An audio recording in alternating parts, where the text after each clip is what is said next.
Hello everyone, welcome to my channel KP success zone. दोस्तों, NCERT geography का series चल रहा था और आज हम लोग 8वें क्लास का 5वां चैप्टर करने वाले हैं विथ नोट्स। तो आप लोग अगर नहीं देखे हैं पिछला वीडियो तो प्लेलिस्ट में जाइए।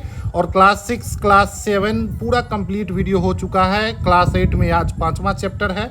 तो जो लोग भी वीडियो नहीं देखे हैं पुराना उसको देखिए। और बीपीएससी टीआरई का 3 का जो एग्ज़ाम है उसका भी डेट आ गया है, आप सभी लोग देख ही लिए होंगे जो नोटिस आया था। तो आप लोग अच्छे से तैयारी में लग जाइए और इसको जितना भी हम पढ़ा रहे हैं उसको लिखते चलिए और पढ़ते चलिए। ठीक है, चलिए उद्योग पढ़ने वाले हैं आज के वीडियो में हम लोग। सबसे पहले बुक से और फिर उसमें जो भी इंपॉर्टेंट पॉइंट है आपको नोट्स बना दिए, नोट्स से रिवीजन करते हुए हम लोग पढ़ेंगे। ठीक है, क्या आपने कभी यह विचार किया है कि लिखने की जो अभ्यास पुस्तिका का हम लोग इस्तेमाल करते हैं उसका विनिर्माण की लंबी प्रक्रिया के बाद आपके पास पहुंचती है। मतलब जो लिखने की पुस्तिका कॉपी हम लोग प्रयोग करते हैं वो कैसे हमारे पास पहुंचती है, तो उसकी जीवन की शुरुआत जो होती है वो वृक्ष से होती है। किससे होती है? तो वृक्ष से होती है। पहले वृक्ष को काटा जाता है, उसके बाद लुगदी मिल तक ले जाया जाता है। वृक्षों की लकड़ी को संसाधित एवं काष्ठ लुगदी में परिवर्तन किया जाता है। उसके बाद काष्ठ लुगदी को रासायनिक द्रव्य के साथ मिलाया जाता है और अंततः मशीनों के द्वारा कागज के रूप में परिवर्तित किया जाता है। फिर वो कागज प्रेस में जाता है जहां रसायन से निर्मित स्याही द्वारा इस्तेमाल कर पृष्ठों की रेखा छापा जाता है। जो ऐसे वाला कॉपी देखे होंगे ना, डरीर वाला, तो उसमें रेखा छापा जाता है। उसके बाद अभ्यास पुस्तिका को क्या किया जाता है? बांध कर और पैक कर बिक्री के लिए मार्केट में भेज दिया जाता है। तो इस प्रकार से हमें क्या मिलता है? कागज मिलता है, कॉपी मिलता है। ठीक है, तो ये भी निर्माण की प्रक्रिया है जो कि शुरू होती है एक वृक्ष से। ठीक है, वृक्ष से ही शुरू होती है। ठीक है, चलिए इसमें आगे हम लोग पढ़ेंगे द्वितीयक क्रियाकलाप या विनिर्माण। तो ये जो विनिर्माण की क्रिया है जिसमें ये निर्माण के जो सारा प्रक्रिया है वो किसके अंतर्गत आ जाता है? तो द्वितीय क्रियाकलाप या के अंतर्गत आ जाता है। हम लोग पिछले चैप्टर में प्राइमरी सेक्टर, सेकेंडरी सेक्टर और टर्सरी सेक्टर पढ़े थे। ठीक है, प्राथमिक क्रिया, द्वितीय क्रिया और तृतीय क्रिया। तो जो प्राकृतिक से हमें प्राप्त होता है वो प्राकृतिक क्रिया है। ठीक है, प्रथम क्रिया के अंतर्गत आ जाता है। जैसे कृषि हो गया या अयस्क हमको मिलता है या पेड़ पौधे हो गए, ये सब प्राथमिक क्रिया में है। द्वितीय क्रिया में क्या है? जो औद्योगिक चीजें हैं, जो निर्माण की प्रक्रिया है, जो विनिर्माण की प्रक्रिया है, वह द्वितीय क्रियाकलाप के अंतर्गत आता है। ठीक है, और तृतीय क्रियाकलाप के अंतर्गत क्या आ जाता है? तो जो यातायात है, मतलब फैक्ट्री में बनने के बाद उसको कैसे मार्केट में पहुंचाना है, इसके लिए यातायात सुविधा,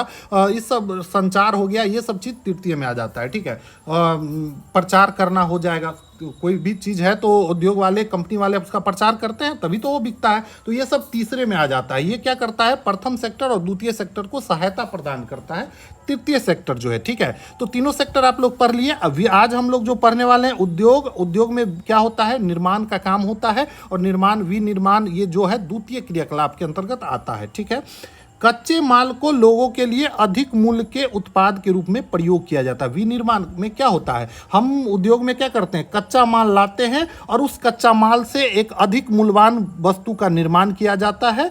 ठीक है, और उसको बाजार में भेजा जाता है। जैसा कि आपने देखा कि लुगदी कागज के रूप में, कागज अभ्यास पुस्तिका के रूप में। फिर है, मतलब देखें आप लोग, लकड़ी से लुगदी बना और लुगदी को कच्चे माल के रूप में प्रयोग करके हम क्या अभ्यास पुस्तिका का निर्माण किए। और विनिर्माण की प्रक्रिया 2 चरण में प्रदर्शित करते हैं। ये जो विनिर्माण की प्रक्रिया है 2 चरण में होती है। ठीक है, उद्योग का संबंध आर्थिक गतिविधि से है। किसी वस्तुओं के उत्पादन, खनिज के निष्कर्षण, सेवाओं की व्यवस्था से संबंधित है। इसी प्रकार लोहा और इस्पात उद्योग, लोहा और इस्पात उद्योग में भी क्या होता है? हम लो अयस्क को लाते हैं और वहाँ पे लो और इस्पात उद्योग में हम उसको इस्पात में बदलते हैं। ठीक है, उसके बाद लोहा जो है दोस्तों अन्य उद्योगों में भी कच्चा माल के रूप में प्रयोग होता है। जैसे भारी मशीन का निर्माण हो, रेल डब्बे का निर्माण हो, वहाँ पर लोहे से क्या अलग सामान बनता है। लेकिन पहले लोहा को बनाने के लिए हम क्या करते हैं? उसको निष्कर्षण करते हैं। लोहे का जो अयस्क है उससे लोहे का निष्कर्षण किया जाता है। ठीक है, तो उद्योग वस्तुओं के उत्पादन से संबंधित है। कोयला खनन उद्योग कोयले को धरती से निकालने से संबंधित है। और पर्यटन सेवा उद्योग जो है दोस्तों, ये भी एक प्रकार का उद्योग ही है। तो 3 प्रकार का उद्योग हम लोग यहाँ पर देख लिए। ठीक है, चलिए अब देखेंगे उद्योग का वर्गीकरण। उद्योग का वर्गीकरण कच्चा माल, आकार और स्वामित्व के आधार पर डिसाइड किया जाता है। ठीक है, उद्योग का जो वर्गीकरण मतलब देखेंगे उद्योग को किस तरह से बांटा जाता है, तो कच्चा माल के आधार पर, मतलब किस प्रकार का कच्चा माल प्रयोग हो रहा है। उद्योग का आकार क्या है, लघु उद्योग है या बृहत उद्योग है। स्वामित्व के आधार पे हम लोग देखेंगे तो कुछ निजी कंपनियां हो जाती है जिसका निजी स्वामित्व होता है, कोई सरकारी कंपनी है जो सरकारी स्वामित्व होता है, और किसी में दोनों होते हैं, निजी और सरकारी दोनों होते हैं। तो स्वामित्व के आधार पे भी हम लोग पढ़ेंगे, इसको डिटेल से पढ़ेंगे। इस पेज में यहीं तक था। कच्चा माल के बारे में बात करें, कच्चा माल के उपयोग के आधार पर उद्योग कृषि आधारित, खनिज आधारित, समुद्र आधारित, वन आधारित हो सकते हैं। कृषि आधारित में हम क्या करेंगे, तो कृषि से रिलेटेड चीज़ जो है जैसे धान, गेहूं, चावल, इस सब का हम प्रयोग करेंगे कच्चा माल के रूप में। खनिज से आधारित में हम क्या करेंगे, तो खनिज का उपयोग करेंगे कच्चा माल के रूप में। समुद्र आधारित में समुद्र से प्राप्त चीज़ों को कच्चे माल के रूप में प्रयोग करेंगे। वन आधारित में वन से प्राप्त चीज़ों को हम उद्योग में क्या करेंगे, कच्चे माल के रूप में प्रयोग करेंगे और फिर उससे दूसरा चीज़ हम बनाएंगे। ठीक है, तो पहला पेज में जो भी था उसका नोट्स हम लोग एक बार देख लेते हैं और फिर आगे बढ़ेंगे। ठीक है, तो देखिए यहाँ अभ्यास पुस्तिका के बारे में बताया गया था, कैसे वृक्ष को काटकर लुगदी मिल में भेजा जाता है, जहां पर संसाधित एवं कास्ट लुगदी में उसको परिवर्तन किया जाता है। लुगदी को रासायनिक द्रव्य के साथ मिलाया जाता है और उसको मिलाने के बाद मशीन के द्वारा कागज में परिवर्तन किया जाता है और फिर ये प्रेस में जाता है।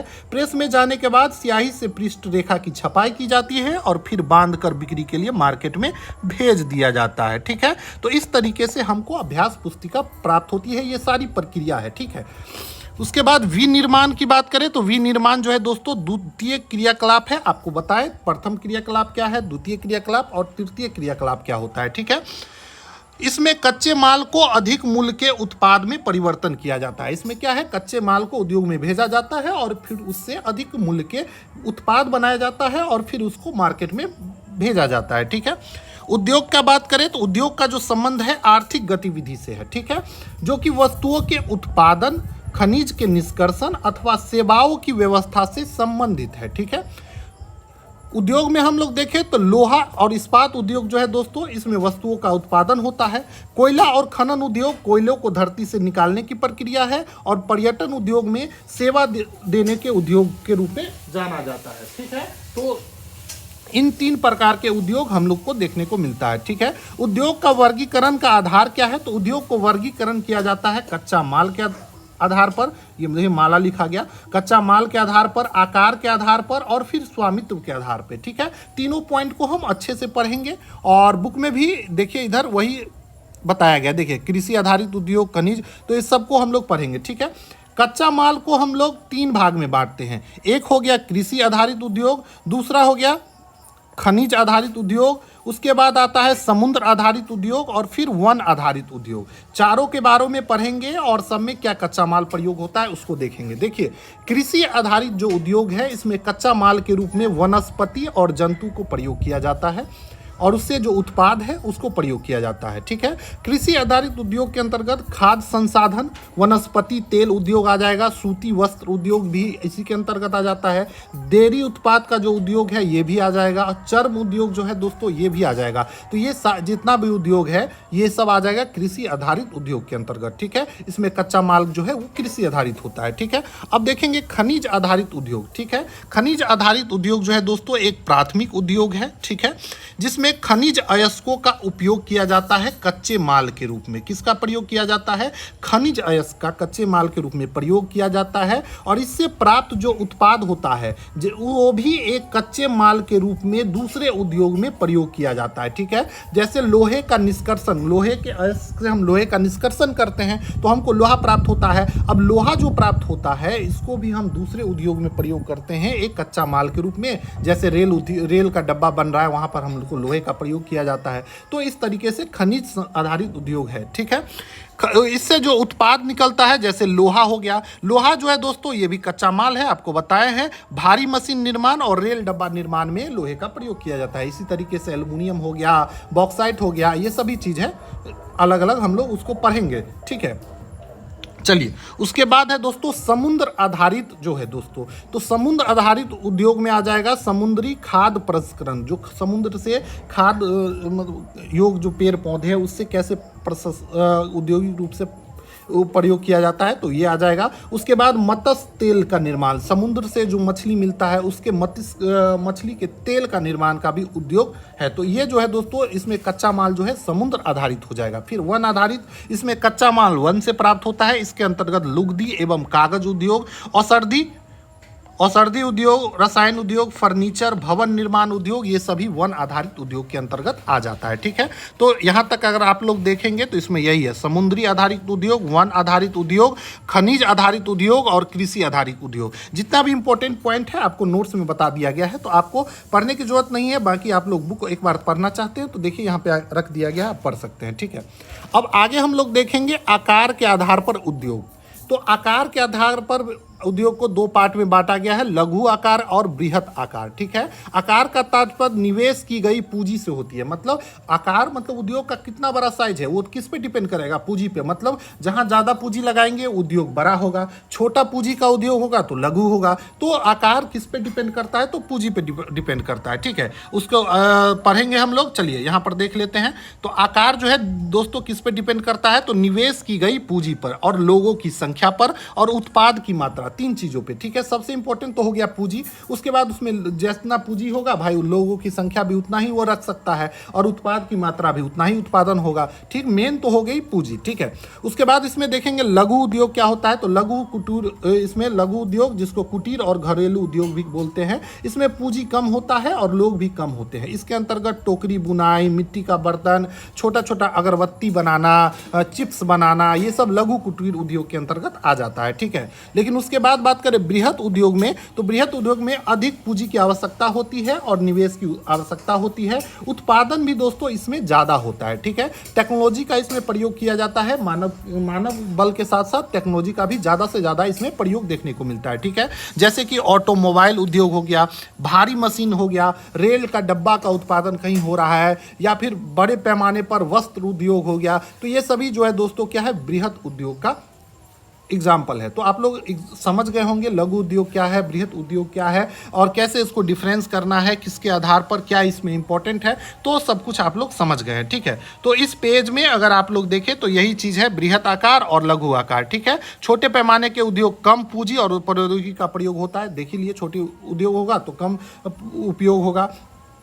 बड़े पैमाने के उद्योग में पूंजी और निवेश अधिक होती है और टेक्नोलॉजी भी उच्च स्तरीय होता है। ठीक है, रेशम बुनाई, खाद्य प्रक्रम उद्योग लघु पैमाने के अंतर्गत आ जाता है। ऑटोमोबाइल और भारी मशीन जो है बड़े पैमाने पे। तो सब कुछ नोट्स में आपको कंप्लीट करा दिया गया है, तो आप अच्छे से देखते चलिए। अब देखिए, स्वामित्व के आधार पर पूछा जा रहा है कि स्वामित्व के आधार पर उद्योग को कैसे हम लोग बांटेंगे। ठीक है, चलिए फिर से हम यहाँ नोट्स में देखेंगे और क्लियर कर लेंगे। ठीक है, तो स्वामित्व के आधार पर उद्योग को चार पार्ट में बांटा गया है। पहला है दोस्तों निजी क्षेत्र।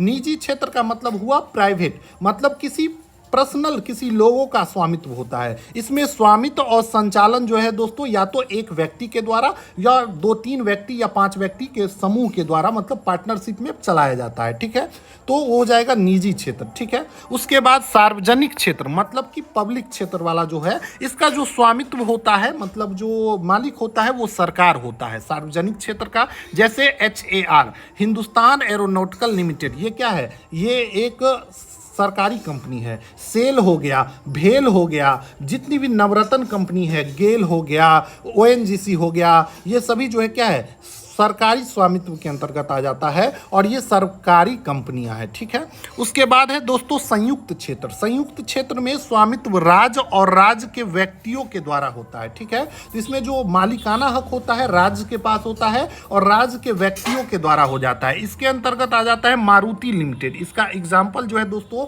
मारुति कंपनी जो है दोस्तों, जिसमें राज्य सरकार और राज्य के व्यक्तियों का स्वामित्व है। ठीक है, उसके बाद हम लोग देखेंगे सहकारी क्षेत्र। ठीक है, तो सहकारी क्षेत्र में स्वामित्व और संचालन का संचालन कच्चे माल के उत्पादक और पूर्तिकर्ता के द्वारा होता है, ठीक है। तो इसका संचालन जो है जो कच्चे माल प्रोवाइड करने वाले हैं, जैसे कि आनंद मिल यूनियन, सुधा डेयरी, ये सब का जो संचालन करने वाला है, जो दूध पहुंचाने वाला है, उन लोगों का भी शेयर होता है, उन लोगों का भी मालिकाना हक होता है, ठीक है। तो कच्चा माल डेयरी उद्योग में क्या हो गया, दूध ही हो गया ना। चलिए, तो यहाँ तक हम लोग पढ़ लिए। तो इस टॉपिक में स्वामित्व में बस यही था, 4 टॉपिक जिसको पढ़ना था, संयुक्त क्षेत्र, सहकारी क्षेत्र, ठीक है। और जितना भी पॉइंट था हम इसमें कराते चल रहे हैं, तो आपको टेंशन लेने की जरूरत बिल्कुल भी नहीं है, ठीक है। चलिए, अब देखेंगे उद्योग की अवस्थिति को प्रभावित करने वाले कारक क्या क्या है। देखिए, किसी भी उद्योग को अवस्थिति को क्या है, मतलब उसको प्रभावित करने वाले कारक क्या है, तो कच्चे माल की उपलब्धता। उद्योग वहीं पर लगाया जाता है जहां पर उसके संबंधित कच्चा माल की उपलब्धता हो, ठीक है। भूमि की भी जरूरत है उद्योग लगाने के लिए, जल की भी जरूरत है। आप देखेंगे कि बहुत सारे उद्योग जो है किसी न किसी नदी के किनारे ही लगाया जाता है, जिसके कारण यह है कि जल की भी बहुत से ज़्यादा उपलब्धता या फिर जल की आवश्यकता होती है। उसके बाद श्रम, जहाँ पर मानव श्रम भी उपलब्ध हो, शक्ति, पूंजी, शक्ति का मतलब हो गया पावर, मतलब बिजली कनेक्शन हो, पूंजी लगाने वाला हो, परिवहन का सुविधा हो और बाजार हो। तो जहाँ पर ये सारा चीज व्यवस्थित हो वहीं पर उद्योग फल फूल सकता है और उसी स्थानों पर उद्योग का विकास होता है। इनमें से कुछ कारक आसानी से उपलब्ध हो जाते हैं और कुछ सरकार कम दाम पर विद्युत उपलब्ध कर देते हैं। कहीं पे इस पे सरकार बोलती है कि आइए हमारे यहाँ उद्योग लगाइए, हम आपको विद्युत पे बिजली बिल ज़्यादा नहीं लेंगे, तो कंपनी जाती है क्योंकि वहाँ बिजली बिल बचता है। कहीं पे बोलता है कि हम परिवहन लागत आपसे नहीं लेंगे, हम आपको माल ढोने के लिए परिवहन का सुविधा दे देंगे सरकारी। तो कहीं पे इस सब के लिए प्रोत्साहन सरकार की तरफ से दिया जाता है ताकि उद्योग का विकास हो और उससे लोगों के, वहाँ पर रहने वाले लोगों को रोजगार मिल सके ज़्यादा से ज़्यादा। पिछड़े क्षेत्रों में भी उद्योग स्थापित किया जा सके और औद्योगिक से प्राय नगरों और शहर का विकास और वृद्धि होता है। जहां पर उद्योगों का विकास हो गया वहां पर नगर और शहर अचानक अपने आप विकास हो जाता है, ठीक है। तो किसी भी राज्य के लिए, किसी भी देश के लिए उद्योग काफी इंपॉर्टेंट है। उद्योग के विकास से रोजगार आता है, इसीलिए बिहार में अगर आप लोग देख ले तो बिहार में भी काफी जोर पकड़ रहा है उद्योग के लिए। और यहाँ पर देखिए बहुत कुछ का अभाव है, कच्चा माल का अभाव है, श्रम तो बहुत है। यहाँ के लोग दूसरे जगह जाते हैं, फैक्ट्रियों में काम करते हैं। अगर बिहार में भी फैक्ट्रियाँ लगाई जाए तो बिहार का भी विकास हो सकता है, ठीक है। चलिए आगे देखेंगे औद्योगिक तंत्र। औद्योगिक तंत्र में निवेश, परक्रम और निर्गत 3 चीज आता है और 3 चीजों को हम लोग पढ़ेंगे। निवेश में हम क्या आ जाता है, तो कच्चा माल, श्रम, भूमि की लागत, जल की उपलब्धता, परिवहन, विद्युत, ये सब जो है दोस्तों निवेश के अंतर्गत आ जाता है। परक्रम के अंतर्गत क्या आ जाता है, तो जो प्रक्रिया है वो आ जाता है। इसके तरफ क्रियाकलाप शामिल है, जैसे कच्चे माल को परिष्कृत माल में परिवर्तन करना। निर्गत के अंतर्गत आ जाता है अंतिम उत्पाद, जो अंतिम उत्पाद उद्योग में हमें प्राप्त होता है, ठीक है। तो कच्चा माल को डालेंगे, फिर उसको परक्रम होगा, मतलब प्रक्रिया होगा, और प्रक्रिया के बाद निर्गत होगा, हमको उत्पाद मिल जाएगा, ठीक है। जैसे सूती वस्त्र उद्योग का एग्जाम्पल यहाँ दिया गया है। तो सूती वस्त्र उद्योग में क्या किया जाता है, सूती वस्त्र उद्योग में कपास, मानव श्रम, कारखाना और परिवहन लागत निवेश हो सकता है। और प्रक्रम में क्या होता है, सूती वस्त्र में ओटाई, कटाई, बुनाई, रंगाई, छपाई, ये क्या है, प्रक्रिया है। और हमको उत्पाद में क्या मिलता है, तो कमीज जो है हमको बाद में उत्पाद के रूप में मिलता है, ठीक है। तो ये हो गया आपको औद्योगिक तंत्र, और इसमें 3 प्रक्रिया, निवेश, प्रक्रम और निर्गत हम लोग पढ़ लिए, ठीक है। चलिए उसके बाद हम लोग देखेंगे औद्योगिक प्रदेश। औद्योगिक प्रदेश का विकास तब होता है जब कई तरह के उद्योग एक दूसरे के निकट, मतलब एक ही औद्योगिक प्रदेश कब बनेगा, जब बहुत सारा उद्योग लगे एक ही प्रदेश में, एक ही जगह पे, तो वहाँ औद्योगिक प्रदेश के रूप में जाना जाएगा। और वे अपनी निकटता के लाभ आपस में बांटे, मतलब एक उद्योग एक दूसरे से क्या हो, लाभ आपस में बांटे। लाभ बांटने का ये नहीं कि प्रॉफिट बांटे। जैसे कच्चा माल है, जैसे लोहा, अयस्क से लोहा मिला, अब उस वहीं बगल में लोहा का दूसरा उद्योग है भारी मशीन वाला, तो उसको वहां से कच्चा माल मिल जाएगा तुरंत, और फिर वो उससे अपना दूसरा चीज बनाएगा, रेल का डब्बा बनाएगा। तो ये होता है लाभ मिलना, ठीक है। प्रमुख औद्योगिक प्रदेश में पूर्वोत्तर अमेरिका, विश्व में देखे तो पश्चिमी और मध्य यूरोप, पूर्वी एशिया, ये सब आ जाता है, ठीक है। अधिकांश उद्योग जो है दोस्तों शीतोष्ण कटिबंधीय क्षेत्र में, समुद्र पत्तनों के समीप और कोयला क्षेत्रों में बनाया जाता है। इसका कारण क्या है, कि समुद्री पतन के पास होगा तो माल को ले जाने में सुविधा होगा, निर्यात करने में सुविधा होगा। कोयला क्षेत्र के नजदीक होगा तो उसको ऊर्जा के लिए कोयला आसानी से मिल जाएगा, ठीक है। तो ये सब चीज़ है इस पेज में। और नोट्स में अगर देख ले तो नोट्स में भी देखिए हम सबको एकदम कर दिए हैं। तो उद्योग वही केंद्रित होता है जहाँ पर ये आसानी से मिल सके। क्या क्या आसानी से मिल सके? तो जल, बाजार, पूंजी, श्रम, कच्चा माल, विद्युत, भूमि, परिवहन और संचार, ठीक है। सरकार भी ऑफर देती रहती है, कम विद्युत दाम या कम टैक्स कर देती है उद्योगीकरण के लिए, ताकि हमारे यहाँ आइए और उद्योग लगाइए, ठीक है। इसका लाभ क्या होता है? तो वहाँ के लोगों को रोजगार मिलता है और नगरों का विकास होता है, ठीक है। चलिए, औद्योगिक तंत्र के अंतर्गत हम 3 चीज पर है, निवेश, प्रक्रम और निर्गत, ठीक है।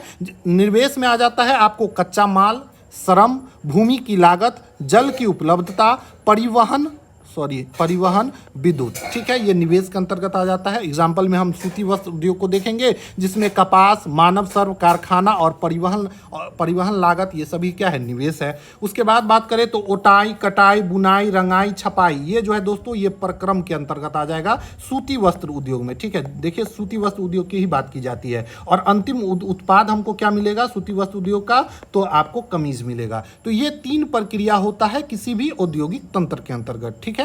अब हम लोग देखेंगे औद्योगिक प्रदेश।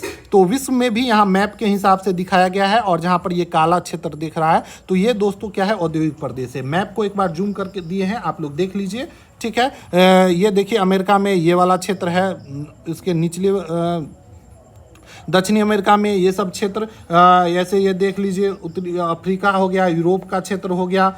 भारत में देखिए ये वाला जो क्षेत्र है इसके अंतर्गत आ जाएगा छोटा नागपुर का पठार वाला जो एरिया है झारखंड का, ये सब औद्योगिक क्षेत्र है।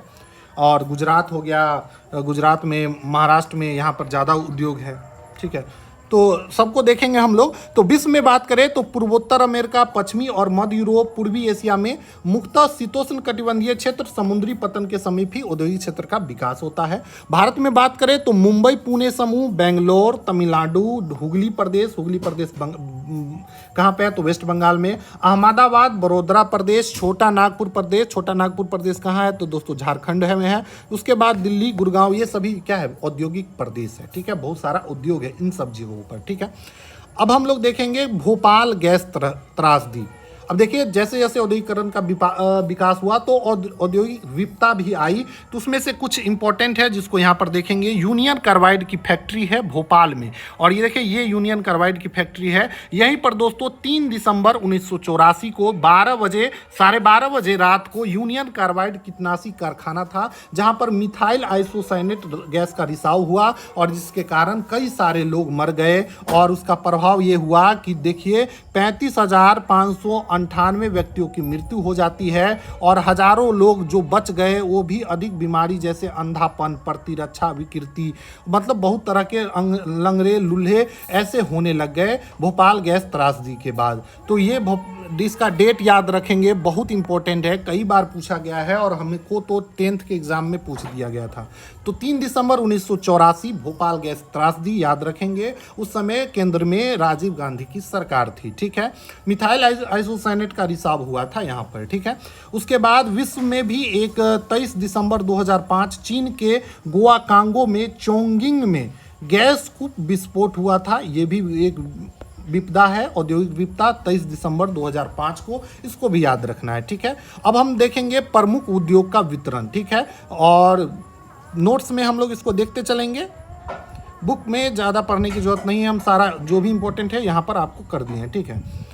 प्रमुख उद्योग में हम लोग देख ले तो लोहा इस्पात उद्योग जो है दोस्तों काफ़ी प्रमुख उद्योग है, और इससे जो इस्पात प्राप्त होता है इसका उपयोग दूसरे उद्योगों में भी कच्चे माल के रूप में किया जाता है, ठीक है। इसमें निवेश के रूप में श्रम, पूंजी, स्थान, लौह अयस्क, कोयला और चूना पत्थर का जरूरत पड़ता है, ठीक है। तो ये निवेश है लोहा इस्पात उद्योग का। और प्रक्रम में बात करें तो यहाँ पर प्रगलन और परिशोधन की प्रक्रिया होती है, ठीक है। प्रगलन में क्या किया जाता है? इसमें धातु को उसके अयस्क द्वारा गलनांक बिंदु से अधिक रहकर तपाकर उसका निष्कर्षण किया जाता है, मतलब लोहे के से लोहे का निष्कर्षण किया जाता है। ठीक है, इसमें उत्पाद हमको क्या मिलता है, तो इस्पात मिलता है। ठीक है, लोहा मिलता है उत्पाद के रूप में, अंतिम उत्पाद के रूप में, और ये अन्य उद्योग में कच्चे माल के रूप में प्रयोग होता है, जैसे कि आपको बताए थे कि भारी उद्योग में इसका प्रयोग किया जाता है। ठीक है, इस्पात से क्या फायदा है, तो इस्पात से दोस्तों आसानी से काटकर आकार दिया जा सकता है, तार बनाया जा सकता है, मिश्र धातु बनाया जा सकता है।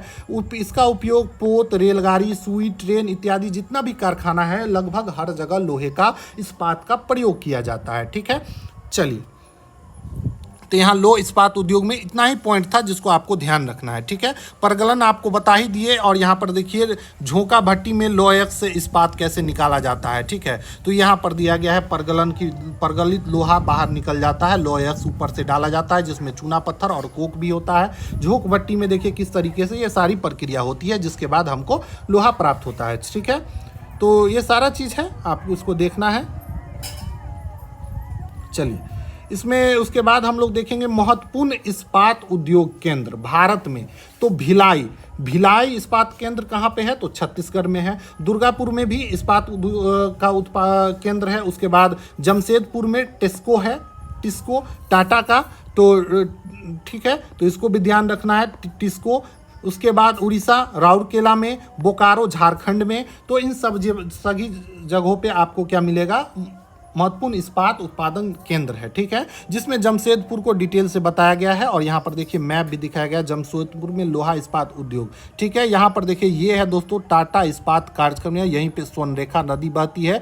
ठीक है, चिड़ियाघर है, डिमना झील है यहाँ पर, और साकची जो है दोस्तों जमशेदपुर का पुराना नाम है, तो इसको भी याद रखेंगे। साकची में ही ये टाटा के द्वारा, जमशेद टाटा के द्वारा स्थापना किया गया था टिस्को का, आज़ादी से पहले ही, लेकिन बाद में इसको भारत सरकार अपने अंदर ले लेती है, और इसी जमशेद जी के नाम पर इसका नाम जमशेदपुर पड़ा था। ठीक है, यहाँ पर टाटा नगर रेलवे स्टेशन भी है, और इस शहर का काफ़ी अच्छे से विकास भी किया गया है, और जमशेदपुर जो है एक विकसित शहर में जाना जाता है। ठीक है, जमशेदपुर 1947 से पूर्व यहाँ पर टिस्को की स्थापना होती है, जिसका फुल नाम है टिस्को का Tata iron steel company limited. ठीक है, जमशेदपुर जो है दोस्तों झारखंड में स्थित है, स्वर्णरेखा नदी और सरकई नदी के किनारे है। ठीक है, यहाँ पर दोस्तों 1907 ईस्वी में टिस्को की स्थापना किया गया था। जमशेदपुर का पूर्व नाम याद रखेंगे, साकची जो है दोस्तों जमशेदपुर का पूर्व नाम है। ठीक है,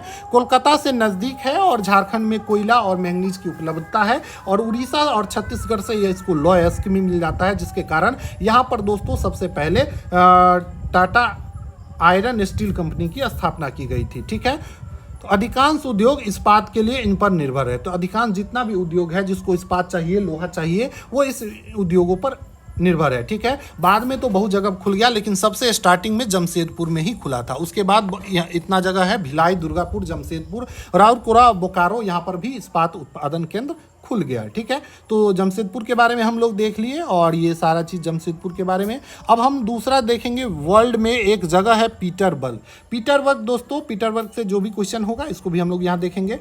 तो पीटरबर्ग अमेरिका में है, और यह लो अयस्क उद्योग के लिए विख्यात है। ठीक है, यहाँ पर कोयले की खान है, जिससे उसको कोयला मिल जाता है। लॉ अयस्क की बात करें तो मिनीसोटा एक जगह है जहां से लोहे की खान से लॉ अयस्क प्राप्त हो जाता है। पीटरबर्ग से मिनेसोटा की जो दूरी है दोस्तों वो 1500 किलोमीटर है, और यहाँ पर नौ परिवहन के द्वारा वहां से लॉ अयस्क को लाया जाता है। ठीक है, इसका मार्ग जो है दोस्तों ग्रेट लेक्स मार्ग है, जिसके अंतर्गत 5 झील पड़ता है, सुपीरियर झील, ह्यूरॉन झील, ओंटारियो झील, मिशिगन झील और ईटी झील। इसमें देखिए सुपेरियर झील और मिशिगन झील कई बार पूछा जाता है, ध्यान रखेंगे। ये दोस्तों कहाँ पे है, तो अमेरिका में है। ठीक है, उत्तरी अमेरिका में सुपेरियर झील और मिशिगन झील है। तो 5 झील है, और इस पीटरबर्ग से मिनेसोटा जाने के लिए जलमार्ग का प्रयोग किया जाता है, इसी 5 झील के रास्ते। ठीक है, चलिए अब हम लोग देखेंगे सूती वस्त्र उद्योग। अगला टॉपिक जो है दोस्तों सूती वस्त्र उद्योग है और कैसे सूती वस्त्र उद्योग का विकास हुआ और प्राचीन में इसका कैसे था और कैसे ये भारत में विनाश हुआ उसको भी देखेंगे। ठीक है, तो सूती वस्त्र उद्योग की बात करें तो वस्त्र उद्योग को में प्रयोग क्या होता है। तो सूती वस्त्र उद्योग में सबसे पहले देखेंगे क्या क्या प्रयोग होता है। तो कपास, ऊन, सिल्क, जूट, पटसन, इस सब का प्रयोग वस्त्र उद्योग में होता है। कच्चा माल के रूप में रेशा का प्रयोग किया जाता है। रेशा दो तरह का होता है, प्राकृतिक रेशा और मानव निर्मित। प्राकृतिक रेशा में ऊन, सिल्क, कपास, लीलन और जूट जो है दोस्तों ये प्राकृतिक रेशा है। ये बहुत इंपॉर्टेंट है, कई बार पूछ देता है कि इनमें से कौन प्राकृतिक रेशा है और कौन मानव निर्मित है। ठीक है, उसके बाद नायलॉन, पॉलिस्टर, एक्रिलीन और रेयॉन ये सभी जो है दोस्तों मानव निर्मित रेशा है। तो इसको बहुत इंपॉर्टेंट है, कई बार एग्जाम में पूछा जाता है, बायोलॉजी में भी ये पूछता है, तो इसको ध्यान रखेंगे। रेशा दो प्रकार का होता है, मानव निर्मित और प्राकृतिक। प्राकृतिक में कौन कौन सा आ जाएगा तो ऊन, सिल्क, कपास, लिनन, जूट, सब सारा एग्जाम्पल याद कर लीजिए। दे देगा कि सिल्क क्या है भाई, प्राकृतिक रेशा है कि कृत्रिम रेशा है, या दे देगा नायलॉन क्या है, या पूछ देगा इनमें से कौन सा क्या है प्राकृतिक रेशा है या मानव निर्मित रेशा है। तो आपको सारा एग्जाम्पल याद होना चाहिए। ठीक है, चलिए उसके बाद महत्वपूर्ण उत्पादक बात करें सूती वस्त्र उद्योग का तो भारत, चीन, जापान, संयुक्त राज्य अमेरिका ये सभी सूती वस्त्र उद्योग का सबसे महत्वपूर्ण उत्पादक देश है। उसके बाद प्रमुख शहर की बात करें भारत में, ठीक है, तो ढाका का मलमल काफ़ी फेमस है, मसूलीपट्टनम का छींट, कालीकट का केलिको, बुरहानपुर, सूरत और वडोदरा का सुनहरी जरी का काम वाला जो सूती वस्त्र है ये काफ़ी विश्व विख्यात है। और ये दोस्तों हाथ से बनाया जाता था पहले और ये काफ़ी थोड़ा महंगा होता था और यही कारण है कि जब अंग्रेज यहाँ पर आए और मशीन के द्वारा वस्त्र उद्योग स्थापित किए, उसके बाद धीरे धीरे भारत का जो हस्तकरघा था, जो भारत का सूती वस्त्र उद्योग था, धीरे धीरे उसका पतन होता चला गया। ठीक है, प्रथम वस्त्र उद्योग जो है दोस्तों अंग्रेजों के द्वारा 1818 ईस्वी में कोलकाता के समीप उसका जो फोर्ट था, मतलब किला था, फोर्ट गैलेस्टर, उसके नज़दीक लगाया गया था, लेकिन ये कुछ समय के बाद बंद हो जाता है। ठीक है, उसके बाद दूसरा उद्योग जो सफल उद्योग जिसको बोला जाए 1854 ईस्वी में मुंबई में खोला गया। ठीक है, प्रारंभ में गुजरात और महाराष्ट्र में ही वस्त्र उद्योग पनपने का मुख्य कारण क्या था कि वहाँ की जो जलवायु थी वो आर्द्र थी, समुद्र पतन था, समुद्र के किनारे था, तो आवाज निर्यात करने में भी सुविधा हो रही थी और कच्चे माल की उपलब्धता भी काफ़ी आसानी से हो जा रही थी। यही कारण है कि गुजरात और महाराष्ट्र में सबसे पहले सूती वस्त्र उद्योग का जो उद्योग है वो पनपा। ठीक है, तो इसको भी ध्यान रखेंगे। चलिए अहमदाबाद की बात करें, ये शहर के बारे में यहाँ पर दिया गया है और इससे जो भी इंपॉर्टेंट पॉइंट है उसको हम यहाँ बताएंगे। अहमदाबाद साबरमती नदी के तट पर स्थित है और 1859 ईस्वी में यहाँ पर सूती मिल स्थापित हो गया था। ठीक है, पहले तो 1854 में मुंबई में और दूसरा मिल जो सूती वस्त्र स्थापित हुआ था अहमदाबाद में। ठीक है, तो याद रखना है, भारत का मैनचेस्टर बोला जाता है अहमदाबाद को और अहमदाबाद में काफ़ी मिल है, काफ़ी सारा उद्योग है, तो इसको ध्यान रखना है। उसके बाद वर्ल्ड में एक है जापान में ओसाका भी दोस्तों महत्वपूर्ण है, वस्त्र निर्माण केंद्र के रूप में जाना जाता है और इसको जापान का मैनचेस्टर बोला जाता है। ठीक है, ओसाका कहाँ पर है तो जापान में है। ठीक है, देखिए ओसाका जापान का महत्वपूर्ण वस्त्र निर्माण केंद्र है, जापान का मैनचेस्टर बोला जाता है। यहाँ पर सूती वस्त्र उद्योग का विकास हुआ, विस्तृत मैदान, सूती वस्त्र मिल और अर्ध जलवायु आपको बताई है कि कैसा जलवायु चाहिए तो 8 जलवायु चाहिए। उसके बाद श्रम आसानी से मिल जाता है, पतन की व्यवस्था है। ओसाका वस्त्र उद्योग पूर्णतः आयातित कच्चे माल के ऊपर निर्भर है। कपास इसको कहाँ से मिलता है तो मिस्र, भारत, चीन और यूएसए, मतलब ये कच्चे माल के लिए दूसरे देश पे निर्भर है। इसको मिस्र, जापान, चीन और यूएसए से कच्चा माल मिल जाता है। ठीक है, ओसाका के सूती वस्त्र उद्योग का स्थान अन्य उद्योग जैसे लोहा, इस्पात, मशीनरी, जहाजरानी, ऑटोमोबाइल उपयोग ये सब ले लिया है, मतलब अब यहाँ पर और सारे उद्योग भी खुल गए हैं। ठीक है, और अहमदाबाद में भी बात करें तो अहमदाबाद के सूती मिल में भी कुछ समस्या आ गई है। इसका कारण है कि बहुत सारा वस्त्र मिल बंद हो रहे हैं। इसका कारण ये है कि नए वस्त्र केंद्रों का विकास हो रहा है। बहुत जगह आप लोग देखेंगे कि पंजाब में भी लुधियाना में वस्त्र उद्योग काफ़ी ज़्यादा विकसित हो गया है। उसके बाद बंगाल में भी, कोलकाता में चले जाएँ वहाँ भी अच्छा है। तो यही कारण है कि अब एक जगह न रह गया है, कई जगह फैल गया है। उसके बाद नवीनीकरण, अब अहमदाबाद में मिलों के मशीन के प्रौद्योगिकी का नवीनीकरण भी नहीं हुआ है, जिसके कारण भी उद्योग वहाँ पर धीरे धीरे बंद होते चले जा रहे हैं। ठीक है, तो ये था आज का चैप्टर उद्योग। और इससे देखिए 2 ऑब्जेक्टिव यहाँ पर दिया गया है, उसको भी बनाएंगे। फोर्ट ग्लेस्टर पूछ दिया, देखिए कितना इंपॉर्टेंट है, अगर यही एग्जाम में पूछ दे तो आप लोग कंफ्यूज हो जाएंगे। फोर्ट ग्लेस्टर कहाँ पे है, आप पूछेंगे फोर्ट ग्लेस्टर कहाँ है भाई, हम तो कहीं पढ़े नहीं। तो ये दोस्तों कहाँ पे है, तो पश्चिम बंगाल में है, और इसको ध्यान रखेंगे, ठीक है। निम्न में कौन सा प्राकृतिक रेशा है, देखिए पूछ दिया कि नहीं कि इसमें से कौन सा प्राकृतिक रेशा है, तो जूट जो है दोस्तों क्या है, प्राकृतिक रेशा है। नायलॉन और एक्रिलिन क्या है, मानव निर्मित है। तो आपको सारा एग्जाम्पल याद कर लेना है, इसी तरह के एग्जाम्पल और देते हुए आपको क्वेश्चन पूछा जाएगा एग्जाम में, ठीक है। तो वीडियो अगर अच्छा लगा हो तो चैनल को सब्सक्राइब कर लीजिएगा और इसी तरीके से पढ़ते रहिए। जल्द ही 1-2 चैप्टर और बचा हुआ है, क्लास 8 खत्म होगा, उसके बाद 9th और फिर 10th। बीपीएससी टीआरई 3 से पहले हम ज्योग्राफी 10 तक का पूरा कंप्लीट कर देंगे, और इसको पढ़ने के बाद आपको ज्योग्राफी में आपको काफ़ी अच्छा लगेगा क्वेश्चन करने में, और इसको 1-2 बार अगर आप रिवीजन कर लेते हैं तो और अच्छा लगेगा। साथ ही इसका नोट्स भी बनाते चलिए, पीडीएफ के भरोसे न रहिए, ठीक है। तो नोट्स बनाइए और अच्छे से पढ़िए। चलिए मिलते हैं अगले